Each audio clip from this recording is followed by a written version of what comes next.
তো আসসালামু আলাইকুম গাইস। তো আজকে একটা ঘটনা শেয়ার করতে আসলাম। দিদিরা হাসতেছে।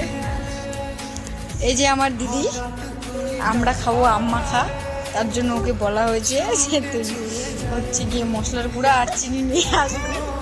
ওই চিনি নিয়ে আসছে গাইস, এতটা।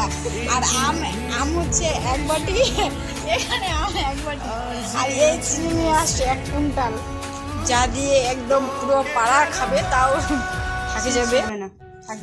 থাকবে না গাইস, আমি বুঝতে পারিনি গাইস। তুমি বলো, তুমি কি করলা শেষে? নিয়ে আসলো চিনি, আবার চিনি কিনে এনেছি আমরা। আবার চিনি কিনে নিয়ে আসলো। যে